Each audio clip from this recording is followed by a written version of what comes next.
Estamos compartiendo esta carta, ¿no?, de Segunda de Timoteo. Todos los que pudieron hacer sus meditaciones seguro que están a tono con el mensaje, y ya estamos concluyendo, ¿no?, en Segunda de Timoteo. Y conocemos al apóstol Pablo a través de las Escrituras, que es un hombre poderoso en Dios, de todas las cosas que él hizo. Y en esta carta en particular podemos ver que él estaba en una situación que él estaba preso, ¿sí? Estaba preso, y en el capítulo 2 dice que él estaba preso y que estaba encadenado, y lo consideraban como un malhechor, como un criminal, como el peor de ese entonces. Y en otras oportunidades él estuvo preso, pero en esta ocasión se cree que sufrió más, fue mucho más duro, ¿sí?, lo que tuvo que atravesar. Porque ahí podemos ver que él dice que lo consideraba como un malhechor. Y él estaba preso por predicar el Evangelio de Jesucristo, ¿sí? Por predicar el Evangelio, bueno, lo llevaron preso. Y es hermoso ver en este hombre, ¿no?, que a pesar de esa situación, él podía escribir estas cartas que han sido inspiradas por Dios, y en ese tiempo llegó a esa iglesia, ¿no?, a través de Timoteo. Timoteo impartió a las personas que escucharon en ese entonces, y esta carta, bueno, hoy nos llega a nosotros, ¿no?, y a tantos cristianos, a miles de cristianos que han leído esta carta. Pero nos tenemos que poner en el contexto histórico la situación que estaba atravesando el apóstol Pablo. Es difícil porque leyendo no llegamos totalmente a conocer la situación. Quizás si lo experimentamos, si alguno de ustedes tuvo la oportunidad de una vez estar en la cárcel, quizás por ahí un poquito más nos acercáramos a la situación del apóstol Pablo. Pero ¿saben qué? Lo más grande y poderoso es que él no hizo ninguna cosa mala para padecer esa situación, sino por predicar el Evangelio. Sí, creo que ninguno de nosotros todavía no nos ha pasado esto.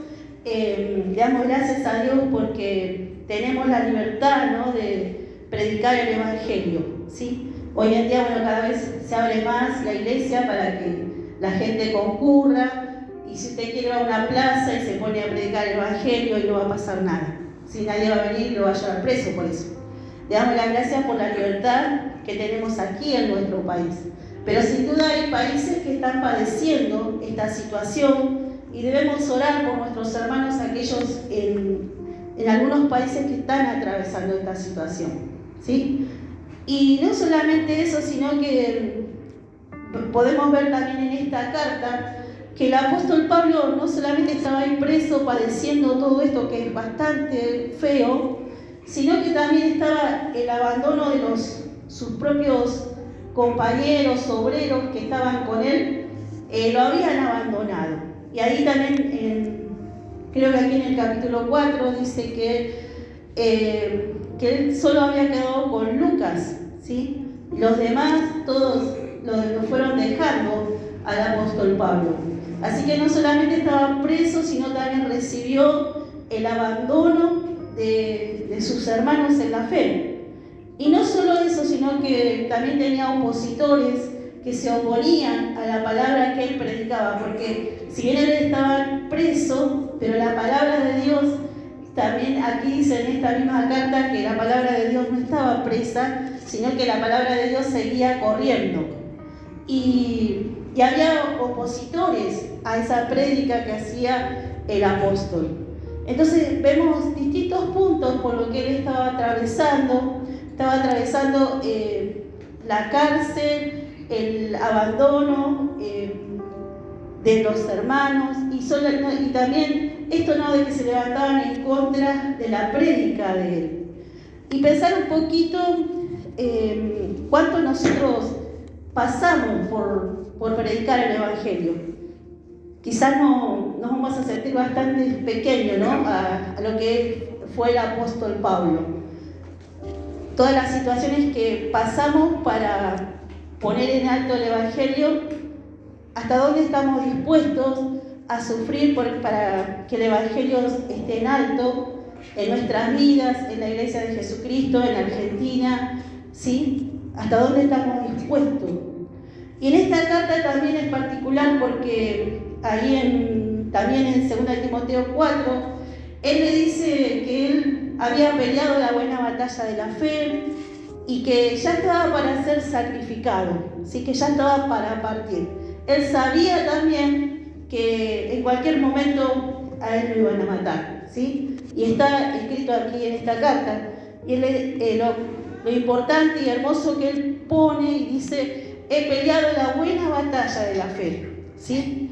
Qué preciosa, ¿no? Esta palabra que él podía escribir, mirarse a sí mismo y saber que a pesar de todos los sufrimientos que eran reales, que él estaba atravesando, podía decir: he peleado la buena batalla de la fe, ¿sí?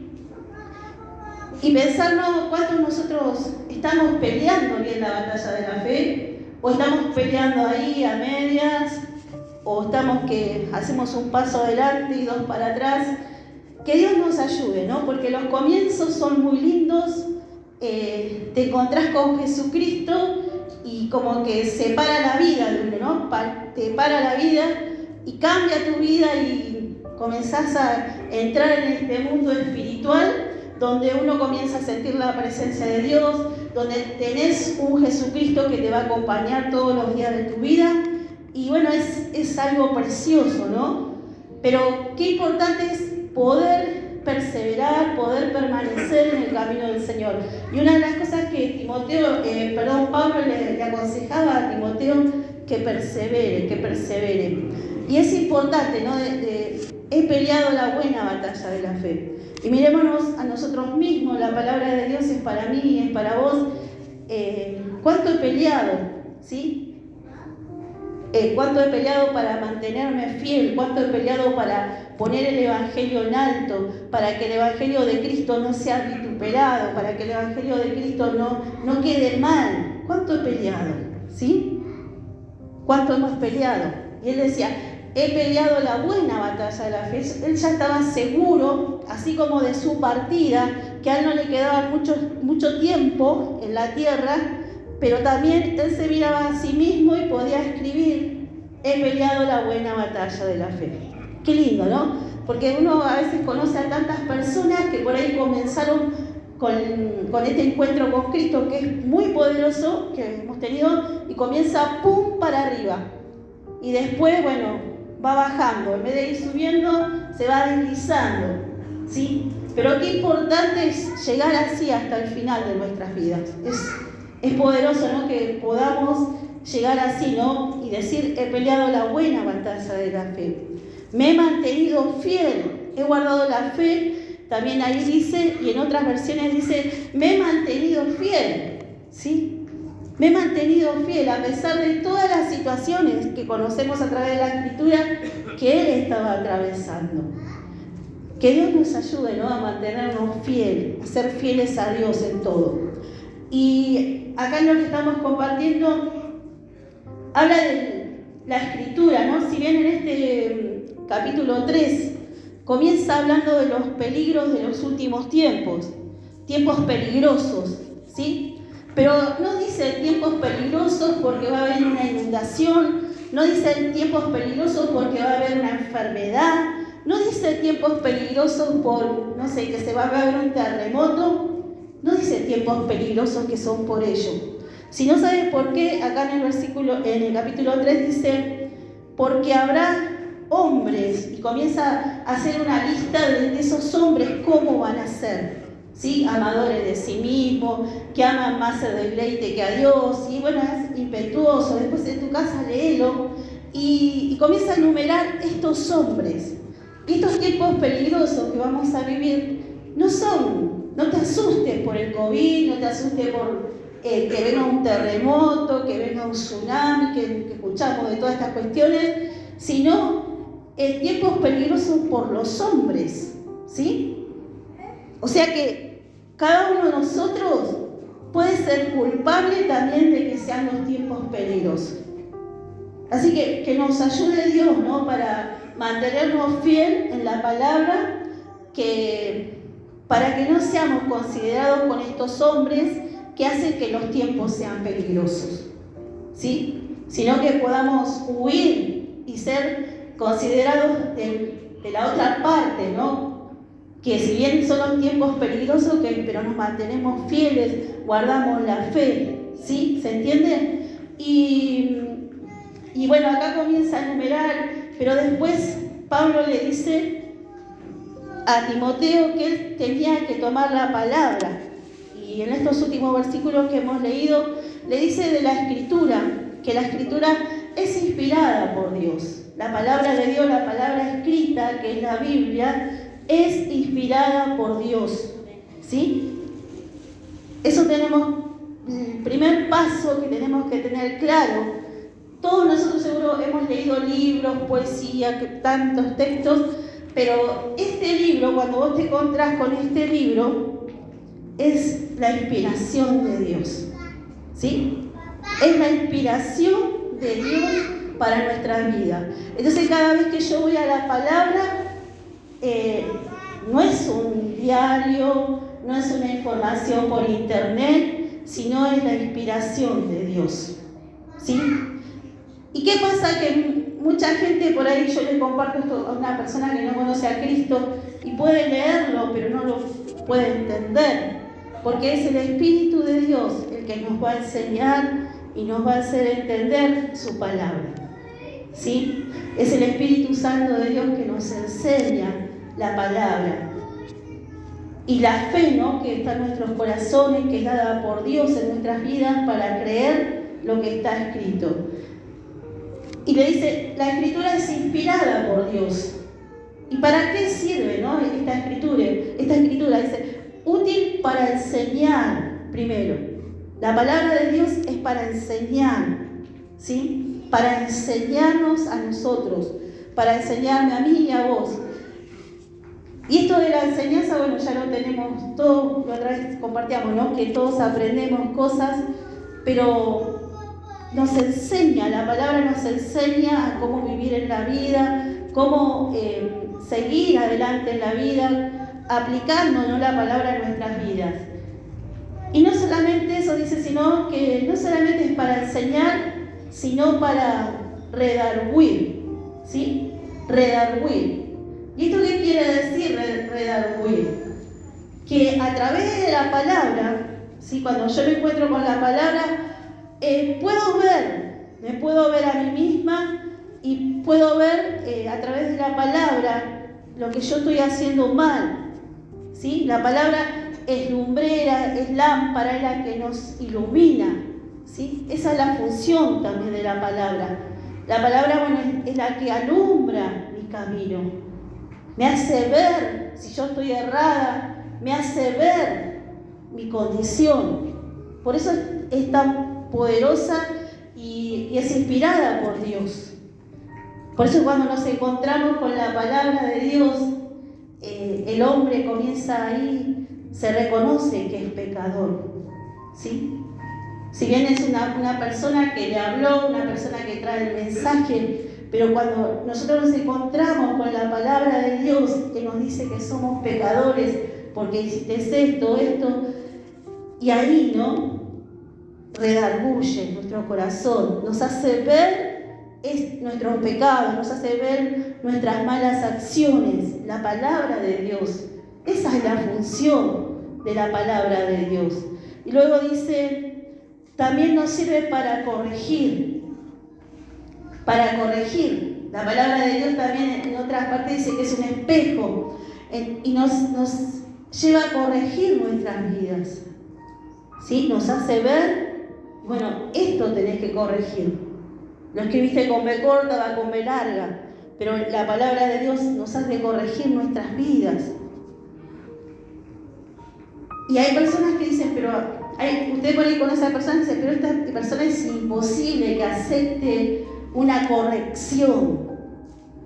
Pero cuando la persona se encuentra con Cristo y se encuentra con su palabra, se deja corregir por esta palabra, ¿sí? Se deja corregir y le comienza a endulzar la vida la palabra, ¿sí? Comienza a endulzar su vida. Y es necesario, ¿no?, que en estos tiempos, que son tiempos peligrosos, por todas estas cuestiones que están aquí en este capítulo, que dejemos, ¿no?, que la palabra de Dios, nos dejemos enseñarnos por su palabra, dejemos que nos haga ver nuestros errores, dejemos que también nos corrija su palabra. Y luego dice, para instruir en justicia, para hacernos hacer lo que es correcto, lo que es bueno. Para eso es su palabra. Por ahí muchas veces escuchamos, ¿no?, en distintos medios mensajes que distorsionan la palabra del Señor. Y es bueno que conozcamos su palabra, ¿sí? Por ejemplo, allí en Hechos 16 hay una historia muy preciosa donde Pablo y Silas, ¿sí?, estos dos hombres también estaban encarcelados, y dice que a la medianoche ellos cantaban himnos a nuestro Dios, y que ahí sucedió un terremoto en esa cárcel y que ellos quedaron libres, ¿sí? Y el carcelero, cuando vio todo eso y no encontraba a los presos, se quiso matar, ¿sí?, porque si no lo iban a matar a él. Y cuando él iba a hacer esto, Pablo le dijo, no te mates, aquí estamos, ¿sí? Entonces ellos lo llevan a comer a su casa y le dice esta palabra, que tú y tu casa serás salvo, ¿sí? En Hechos 16, 31, si no me equivoco. Le dice, tú y tu casa serás salvo, ¿sí? Pero si usted lee más adelante, dice que toda la familia de él, del carcelero, escuchó la palabra, y toda la familia dice que creyó a esa palabra que escuchó. Y muchas veces nos tomamos solamente de ese versículo que dice, tú y tu casa serás salva. Entonces, yo realmente quisiera que mi casa, mi familia, sean salvas, como todos ustedes, ¿sí?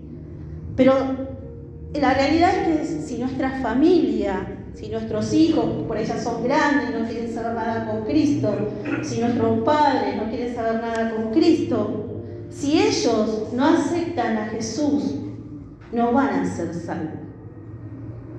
Yo conozco el caso de mi mamá, por ejemplo, que ya está con Cristo ella. Una mujer de mucha oración.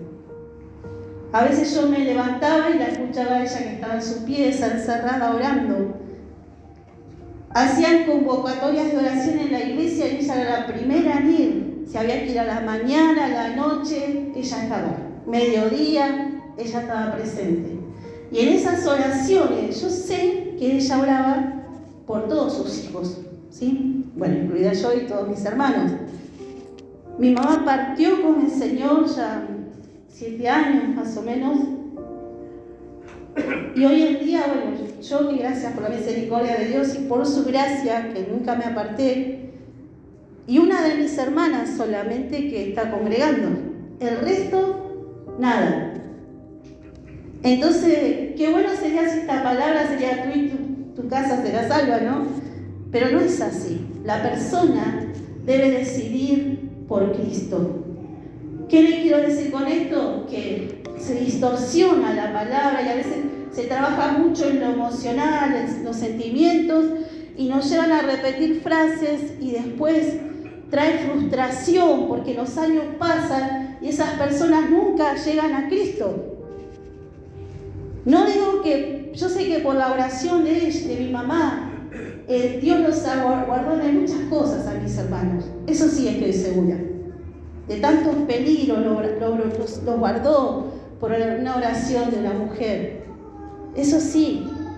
Pero la salvación, si ellos no aceptan a Cristo, no va a llegar la salvación a su casa, a su vida. ¿Sí? La palabra de Dios es inspirada por Dios, la palabra de Dios es verdad. tenemos que conocerla, nos enseña, nos instruye. Tantos mensajes que hay, ¿no?, acerca de las bendiciones, de la cosecha y la siembra. Poné esto que te van a dar esto. Poné esto y tu hijo va a ser salvo, ¿sí? Poné esto y no sé, te va a dar esta petición, Dios. Tantos mensajes mediocres, malos que hay, que los podemos escuchar. Pero ¿Dios prospera o no? Sí, Dios prospera. Dios nos bendice. Pero hay una bendición espiritual que no tenemos que olvidarnos de buscar de Él primeramente. No te olvides nunca de buscar al Señor. Quizás hoy estás prosperado, tenés un trabajo, tenés tantas cosas que es bueno y gracias a Dios porque estás sano y podés hacer ese trabajo. No te olvides que cada día que te levantás y podés ir a tu trabajo, tenés un trabajo y lo podés hacer, es porque Dios te mantiene sano. Dios te da la salud para hacerlo. En Proverbios hay un proverbio que dice: no me des mucha riqueza, no sea que te niegue y diga quién es mi Señor. En Proverbios 30 está. O no me des poco, no sea que blasfeme tu nombre. ¿Sí? Pero ¿por qué Dios a algunas personas los prospera tanto y otros están por lo justo? Mi papá fue un hombre que Dios lo prosperó muchísimo. Un hombre que solamente tenía 2º grado de primaria, un hombre que le costaba escribir. Él se expresaba todo, pero escribir, yo era la secretaria que le escribía las cosas porque no podía escribir, pero leía y bueno. Dios lo bendijo a él, le dio trabajo y lo bendijo de una forma que yo no sé cómo fue, pero fue Dios, porque le dio propiedades, le dio vehículos, pero asimismo él hizo templos, compró autos para siervos, pagó para la mantención de siervos de Dios, porque él tenía bien claro, ¿sí? Nunca se olvidó quién lo había prosperado, ¿sí? Y pudo bendecir a la obra de Dios a través de lo que Dios lo había prosperado. Ahora nosotros, si el Señor nos da todo esto, ¿no?, ¿qué haríamos? Por eso tenemos que pedirle a Dios que nos ayude, así como en Proverbios, porque por ahí nos da mucho y nos olvidamos de Dios. O por ahí nos da muy poco y estamos ahí quejándonos todos los días. Entonces, que Dios nos ayude. Que Dios nos ayude. Para ir conociendo la palabra tal cual es. Y saber que la palabra de Dios es inspirada por Dios mismo.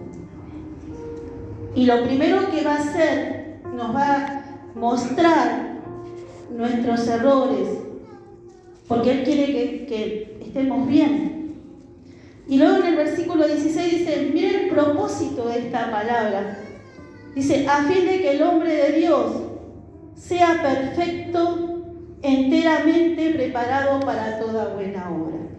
La palabra de Dios tiene un objetivo, tiene un propósito, tiene una meta en el hombre y en la mujer.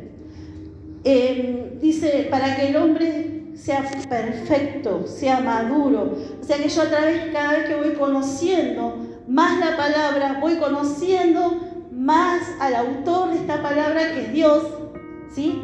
Y me voy haciendo en una mujer y en un hombre perfecto. Y no solo eso, sino que dice que es enteramente preparado para toda buena obra. O sea que la persona, ¿no?, que se deja enseñar, se deja corregir por la palabra, va a ser una persona capacitada, preparada para hacer buenas obras. ¿Qué es esto? Para hacer el bien.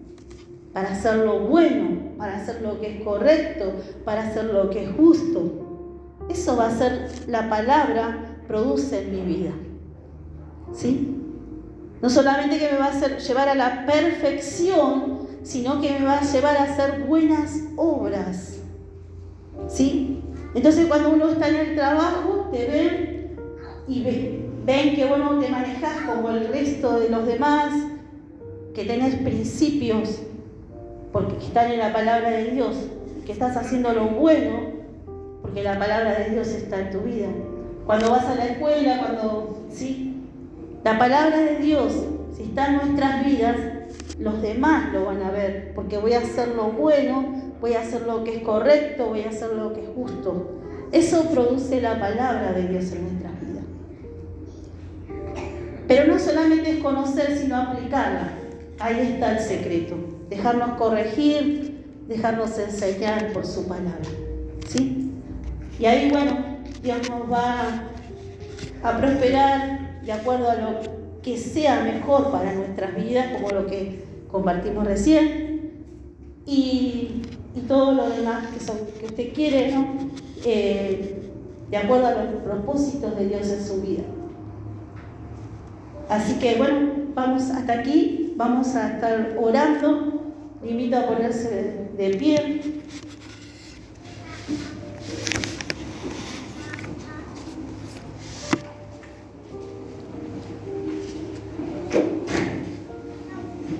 Y aquellos que tenemos la meditación bíblica todos los días, hagamos el tiempo para ir a la palabra de Dios y leer y ver qué Dios nos quiere hablar en esa palabra. Amén. Vamos a estar orando, hermanos, vamos a estar orando. Padre amado, en el nombre de Jesús, te damos muchas gracias por este momento, por tu palabra, la cual es viva, la cual es eficaz. Te damos las gracias porque cada día nos encontramos con la inspiración de Dios para nuestras vidas. Y Señor, ayúdanos a dejarnos enseñar por tu palabra, a dejarnos que cuando tú nos enseñes y veamos nuestros malos caminos, danos la fuerza para ordenar nuestras vidas en el nombre de Jesucristo. Señor, corrígenos conforme a lo que tenemos que corregir en nuestras vidas y danos la fuerza, Señor, para aceptar la corrección y modificar las conductas, nuestras conductas malas que nos sirven en el nombre de Jesucristo. Señor, ayúdanos, oh Dios, en el nombre poderoso de Jesús. Te damos las gracias y te amamos, oh Dios. Amén.